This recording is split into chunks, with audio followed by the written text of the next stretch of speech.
ಕಾನೂನು ಜಾಗೃತಿ ವೇದಿಕೆಗೆ ಸ್ವಾಗತ. ಈ ಯೂಟ್ಯೂಬ್ ಚಾನಲ್ ಮೂಲಕ ನಾವು ಜನಸಾಮಾನ್ಯರಿಗೆ ಇವತ್ತು ದಿನನಿತ್ಯ ನಮ್ಮ ಜೀವನದಲ್ಲಿ ಬೇಕಾಗುವಂತಹ ಸಾಮಾನ್ಯ ಕಾನೂನು ಬಗ್ಗೆ ಒಂದು ಅರಿವನ್ನು ಮೂಡಿಸುವಂತಹ ಒಂದು ಪ್ರಯತ್ನವನ್ನು ಮಾಡ್ತಾ ಇದ್ದೀವಿ. ಈ 1ನೇ ಸಂಚಿಕೆಯಲ್ಲಿ ನಾವು ಕಾನೂನು ಅಂದರೆ ಏನು, ಕಾನೂನಲ್ಲಿ ಎಷ್ಟು ವಿಧಗಳು ಎಂಬುದನ್ನು ನೋಡ್ಕೊಂಡಿದ್ದೀವಿ. ಇವತ್ತಿನ ಈ 2ನೇ ಸಂಚಿಕೆಯಲ್ಲಿ ನಾವು ಕಾಂಟ್ರಾಕ್ಟ್ ಆಕ್ಟ್ ಅಂದ್ರೆ ಕರಾರು ಅಧಿನಿಯಮ ಅಂತಿದೆ 1872. ಈ ಅಧಿನಿಯಮದಲ್ಲಿ ಕೆಲವೊಂದು ವಿಷಯಗಳನ್ನ ಹಂಚ್ಕೋಬೇಕು ಅನ್ನುವಂಥ ಉದ್ದೇಶದಿಂದ ಇವತ್ತಿನ ಈ ಸಂಚಿಕೆಯನ್ನು ಪ್ರಾರಂಭಿಸಿದ್ದೀವಿ. ಇವತ್ತು ಈ ಕಾಂಟ್ರಾಕ್ಟ್ ಆಕ್ಟಿನಲ್ಲಿ ಈ ಅಗ್ರಿಮೆಂಟ್ ಅಂದ್ರೆ ಏನು, ಅಗ್ರಿಮೆಂಟ್ ಅಲ್ಲಿ ಎಷ್ಟು ವಿಧಗಳಿವೆ ಎಂಬುವಂತ ಒಂದು ಅಂಶವನ್ನ ತಿಳ್ಕೊಳ್ಳೋಣ. ಯಾಕಂತಂದ್ರೆ ನಮ್ಮ ಪ್ರತಿನಿತ್ಯದ ಒಂದು ಜೀವನದಲ್ಲಿ ನಾವು ವ್ಯವಹರಿಸುವಾಗ, ಒಂದು ದಿನಸನ್ನ ಖರೀದಿ ಮಾಡುವಾಗ ಆಗಿರ್ಬೋದು, ಒಂದು ಮನೆ ಆಗಿರ್ಬೋದು, ಒಂದು ಫ್ಲಾಟ್ ಆಗಿರ್ಬೋದು, ಒಂದು ಮನೆ ಆಗಿರ್ಬೋದು, ಆಸ್ತಿ ಆಗಿರ್ಬೋದು, ಹೊಲ ಆಗಿರ್ಬೋದು, ಯಾವುದೇ ಒಂದು ಜಮೀನನ್ನ, ಯಾವುದೇ ಒಂದು ಆಸ್ತಿಯನ್ನ, ಮೂವೇಬಲ್ ಆಗಿರ್ಬೋದು, ಇಮೂವೇಬಲ್ ಆಗಿರ್ಬೋದು, ಅದು ಚರ ಅಥವಾ ಸ್ಥಿರ ಆಸ್ತಿ ಆಗಿರ್ಬೋದು, ಅದನ್ನ ಖರೀದಿಸುವಾಗ, ವ್ಯವಹರಿಸುವಾಗ ಏನೇ ಒಂದು, ಈಗ ನಾನು ಇಲ್ಲಿಂದ ಮನೆಯಿಂದ ಬಸ್ ಸ್ಟ್ಯಾಂಡ್ ಹೋಗ್ಬೇಕು, ಬಸ್ ಸ್ಟ್ಯಾಂಡ್ ಮನೆಗೆ ಬರಬೇಕು, ಮನೆಯಿಂದ ಕಚೇರಿಗೆ ಬರಬೇಕಾದ್ರೂ ಕೂಡ ಒಂದು ರಿಕ್ಷಾದಲ್ಲಿ ಬರಬೇಕಾಗತ್ತೆ, ಬಾಡಿಗೆ ಮಾತಾಡಬೇಕಾಗತ್ತೆ, ಎಷ್ಟು ಏನು ಅಂತ ಹೇಳಿ ಹೀಗೆ ಈ ವ್ಯವಹರಿಸುವಂತಹ ವಿಷಯಗಳನ್ನ ಈ ಕಾಂಟ್ರಾಕ್ಟ್ ಆಕ್ಟ್ ನಲ್ಲಿ ಹೇಳ್ತಾರೆ. ಸೊ ಇವತ್ತು ನಾವು ತಿಳ್ಕೊಳ್ಳುವಂತಹ ವಿಷಯ ಅಗ್ರಿಮೆಂಟ್ ಅಂದ್ರೆ ಏನು, ಅಗ್ರಿಮೆಂಟ್ ನಲ್ಲಿ ಎಷ್ಟು ವಿಧಗಳಿವೆ ಅನ್ನುವಂತಹ ವಿಷಯ. ಸೊ ಈ ಕಾಂಟ್ರಾಕ್ಟ್ ಆಕ್ಟ್ ನ ಕಲಂ 2E ಇದು ಏನ್ ಹೇಳುತ್ತೆ ಅಂತಂದ್ರೆ ಅಗ್ರಿಮೆಂಟ್ ಅಂದ್ರೆ ಏನು ಅಂತನ್ನುವಂಥದ್ದನ್ನ ವ್ಯಾಖ್ಯಾನಿಸುತ್ತದೆ. ಇದರ ಪ್ರಕಾರ every promise and every set of promises forming the consideration for each other is an agreement ಅಂತ ಹೇಳ್ತದೆ.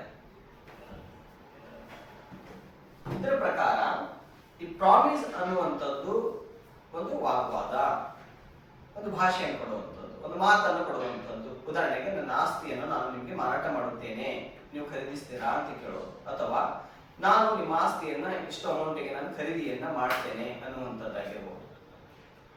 ಇಂತಹ ಒಂದು ಪ್ರಾಮಿಸ್ ಅನ್ನುವಂಥದ್ದು ಏನಿರ್ತಾರೆ ಅದಕ್ಕೆ ಕನ್ಸಿಡರೇಷನ್ ಅನ್ನುವಂಥದ್ದು ಇತ್ತು ಅಂತಂದ್ರೆ ಅಂತಹ ಎಲ್ಲ ಪ್ರಾಮಿಸ್ ಸೆಟ್ ಆಫ್ ಪ್ರಾಮಿಸ್ ಗಳನ್ನ ಒಂದು ಒಡಂಬಡಿಕೆ ಅನ್ನುವಂಥ ವಿಷಯದಲ್ಲಿ ವ್ಯಾಖ್ಯಾನಿಸ್ತದೆ. 2E ಕಲಂ 2E ಏನ್ ಹೇಳುತ್ತೆ ಅಂದ್ರೆ ಪ್ರಾಮಿಸ್ ಅಂದ್ರೆ ಏನು ಅನ್ನುವಂಥದ್ದು ಡಿಫೈನ್ ಮಾಡುತ್ತೆ. ನಾವು ಇದನ್ನ ಪ್ರಾಮಿಸ್ ಮುಂದೆ ಯಾವ ರೀತಿಯಾಗಿ ಕಾಂಟ್ರಾಕ್ಟ್ ಆಗುತ್ತೆ ಎಂಬುದನ್ನ ಮುಂದಿನ ಸಂಚಿಕೆಯಲ್ಲಿ ನೋಡ್ತೀವಿ. ಈಗ ನಾವು ಈ ಅಗ್ರಿಮೆಂಟ್ ಅಂದೇವಲ್ಲ, ಅಗ್ರಿಮೆಂಟ್ ನಲ್ಲಿ ಎಷ್ಟು ವಿಧಗಳಿವೆ ಅನ್ನುವಂತ ತಿಳ್ಕೊಳ್ಳುವಂಥದ್ದು ಇಂಪಾರ್ಟೆಂಟ್. ಯಾಕಂತಂದ್ರೆ ಕಾಂಟ್ರಾಕ್ಟ್ ಆಕ್ಟ್ ನಲ್ಲಿ 3 ರೀತಿಯಾದಂತಹ ಅಗ್ರಿಮೆಂಟ್ಸ್ ಗಳು ಬರ್ತವೆ. ಒಂದನೇದು ವ್ಯಾಲಿಡ್ ಅಗ್ರಿಮೆಂಟ್, ವೈಡ್ ಅಗ್ರಿಮೆಂಟ್, ಮೂರನೇದು ವೈಡೇಬಲ್ ಅಗ್ರಿಮೆಂಟ್. ಹೀಗೆ 3 ರೀತಿಯಾದಂತಹ ಅಗ್ರಿಮೆಂಟ್ಸ್ ಗಳು ಇದಾವೆ. ಹಾಗಾದ್ರೆ ವ್ಯಾಲಿಡ್ ಅಗ್ರಿಮೆಂಟ್ ಅಂದ್ರೇನು, ವೈಡ್ ಅಗ್ರಿಮೆಂಟ್ ಅಂದ್ರೇನು, ವೈಡೇಬಲ್ ಅಗ್ರಿಮೆಂಟ್ ಅಂದ್ರೇನು ಅನ್ನುವಂಥದ್ದು ತಿಳ್ಕೊಳ್ಳುವಂಥದ್ದು ಇವತ್ತೇ ನಾವು ಮಾಡುವಂತ ಒಂದು ಸಣ್ಣ ಪ್ರಯತ್ನ. ವ್ಯಾಲಿಡ್ ಅಗ್ರಿಮೆಂಟ್ ಅನ್ನುವಂಥದ್ದನ್ನ ಸೆಕ್ಷನ್ 2H ನಲ್ಲಿ ಡಿಫೈನ್ ಮಾಡ್ತಾರೆ. 2H ಏನ್ ಹೇಳುತ್ತೆ ಅಂದ್ರೆ agreement enforceable by law is a contract ಅಂತ ಹೇಳ್ತದೆ. ನೋಡಿ, ಕಾಂಟ್ರಾಕ್ಟ್ ಅಗ್ರಿಮೆಂಟ್ ಮುಂದೆ ಏನಾಗುತ್ತೆ ಅಂದ್ರೆ ಕಾನೂನು ಪ್ರಕಾರ ಅದನ್ನ ಎನ್ಫೋರ್ಸ್ ಮಾಡುವಂತದ್ದಾಗಿದ್ದಂತಹ ಸಂದರ್ಭದಲ್ಲಿ ಆ ಅಗ್ರಿಮೆಂಟ್ ಕಾಂಟ್ರಾಕ್ಟ್ ಆಗ್ಬಿಡತ್ತೆ. ಅದಕ್ಕೆ ಇದು ವ್ಯಾಲಿಡ್ ಅಂತ ಹೇಳ್ತೀವಿ. ಅಂದ್ರೆ ಇದನ್ನ ಈ ಅಗ್ರಿಮೆಂಟ್ ಗಳನ್ನ ಎನ್ಫೋರ್ಸ್ ಮಾಡಬಹುದು. ಉದಾಹರಣೆಗೆ ನಾನು ನನ್ನ ಜಮೀನನ್ನ ಎ ಅನ್ನುವಂತಹ ವ್ಯಕ್ತಿಗೆ 5 ಲಕ್ಷ ರೂಪಾಯಿಗಳಿಗೆ ಮಾರಾಟ ಮಾಡ್ತೀನಿ ಅನ್ನುವಂಥದ್ದು it is a valid agreement. It can be enforced. ನಾನು ನಾಳೆಗೆ ನಾನು ಮಾರೋದಿಲ್ಲಪ್ಪ ಅಂತ ಏನಾದ್ರು ಹೇಳಿದ್ರೆ, ನಾನು ನನ್ನ ಜಮೀನನ್ನು ಕೊಡೋದಿಲ್ಲ ಅಂತ ಹೇಳಿದ್ರೆ ಅವನು ನನ್ನ ವಿರುದ್ಧ ಕೇಸನ್ನು ಹಾಕಿ ನನಗೆ ಎನ್ಫೋರ್ಸ್ ಮಾಡಿಸ್ಬೋದು ಕೋರ್ಟಿಂದ. ಅಥವಾ ಅವನು ಸ್ವಲ್ಪ ಅಮೌಂಟ್ ಅನ್ನು ಕೊಟ್ಟು ಕಬ್ಜೆಯನ್ನು ತಗೊಂಡು ಆಮೇಲೆ ಕೊಡ್ತೀನಿ ಅಂತ ಮಾತು ಕೊಟ್ಟು ದುಡ್ಡನ್ನು ಕೊಡಲಿಲ್ಲ ಅಂದ್ರೆ ನಾನು ಅವನ ವಿರುದ್ಧ ಕೇಸನ್ನ ಹಾಕಿ ನನಗೆ ಬೇಕಾದಂತಹ ಕನ್ಸಿಡರೇಷನ್ ಅಮೌಂಟ್ ಅಂತ ಹೇಳಿದೇವಲ್ಲ ಅದನ್ನ ತಗೊಳ್ಳಿಕ್ಕೆ ಎನ್ಫೋರ್ಸ್ ಅನ್ನ ಮಾಡಿಸಬಹುದು. ಅದಕ್ಕೆ ಎನ್ಫೋರ್ಸೇಬಲ್ ಕಾಂಟ್ರಾಕ್ಟ್ ಅಂತ ಹೇಳ್ಬಿಟ್ಟು ವ್ಯಾಲಿಡ್ ಕಾಂಟ್ರಾಕ್ಟ್ ಆಗುತ್ತೆ agreement. Enforceable becomes a contract. First theory. ಎರಡನೇದು ವೈಡ್ ಅಗ್ರಿಮೆಂಟ್ ಅನ್ನುವಂಥದ್ದು ಇನ್ನೊಂದು ಬರ್ತದೆ. ಇದಕ್ಕೆ ವಿರುದ್ಧವಾಗಿರ್ತದೆ, ಅಂದ್ರೆ ವ್ಯಾಲಿಡ್ ಅಗ್ರಿಮೆಂಟ್ಗೆ ವಿರುದ್ಧವಾಗಿರ್ತದೆ. 2G ಡಿಫೈನ್ ಮಾಡುತ್ತೆ an agreement not enforceable by law is said to be a wide ಅಂತ ಹೇಳ್ತಾರೆ. ಉದಾಹರಣೆಗೆ ನಾನು ನನ್ನ ಜಮೀನನ್ನ ಆಗಲೇ ನಾನು 5 ಲಕ್ಷ ರೂಪಾಯಿ ಮಾರಾಟ ಮಾಡ್ತೀನಿ ಅಂದ್ರೆ ಅವ್ನು ತಗೊಳ್ಳಿಲ್ಲ ಅಂದ್ರೆ ನಾನು ಕೋರ್ಟಿಗೆ ಹೋಗಿ ತಗೊಳ್ಳಿಕ್ಕೆ ನಾನು ಆದೇಶವನ್ನ ತಗೋಬಹುದು ಅಂತ ಹೇಳಿದೆ. ಅದೇ ಜಮೀನನ್ನ ಇನ್ನೊಬ್ಬ ವ್ಯಕ್ತಿಗೆ ನೀನು ಬಿ ಅನ್ನುವಂತ ವ್ಯಕ್ತಿಗೆ ಕೊಲೆ ಮಾಡು, ಆ ಕೊಲೆ ಮಾಡಿದ್ದಿ ಅಂತಂದ್ರೆ ನಾನು ನನ್ನ ಜಮೀನು ನಿನಗೆ ಕೊಡ್ತೀನಿ ಅಂತ ಏನಾದ್ರು ಮಾತನ್ನ ಕೊಟ್ರೆ ಅಂತ ಅಗ್ರಿಮೆಂಟ್ ಅನ್ನ ಮಾಡ್ಕೊಂಡ್ರೆ, ಹಾಗೆ ಬರೆದು ಇಟ್ಟುಕೊಂಡ್ರೆ ಆ ಅಗ್ರಿಮೆಂಟ್ ಏನಾಗುತ್ತೆ ಅಂದ್ರೆ ವೈಡ್ ಆಗುತ್ತೆ. ವೈಡ್ ಅಂದ್ರೆ ನಾನು ಹೇಳಿದಾಗ ಒಂದು ಕೊಲೆ ಮಾಡಿ ಪ್ರಾಪರ್ಟಿ ಕೊಡು ಅಂತ ನಾನು ಕೊಡ್ಲಿಲ್ಲ ಅಂದ್ರೆ ಕೋರ್ಟಿಗೆ ಹೋಗಿ ಅವನು ಎನ್ಫೋರ್ಸ್ ಮಾಡ್ಲಿಕ್ಕೆ ಬರೋದಿಲ್ಲ. ಅದಕ್ಕೆ ಇದಕ್ಕೆ ವೈಡ್ ಅಗ್ರಿಮೆಂಟ್ ಅಂತ ಹೇಳ್ತಾರೆ. ಇನ್ನೊಂದು ವೈಡಬಲ್ ಅಗ್ರಿಮೆಂಟ್ ಅಂತ ಬರ್ತದೆ. ವೈಡಬಲ್ ಅಗ್ರಿಮೆಂಟ್ ಅನ್ನ ಸೆಕ್ಷನ್ 2I ನಲ್ಲಿ ಡಿಫೈನ್ ಮಾಡ್ತಾರೆ.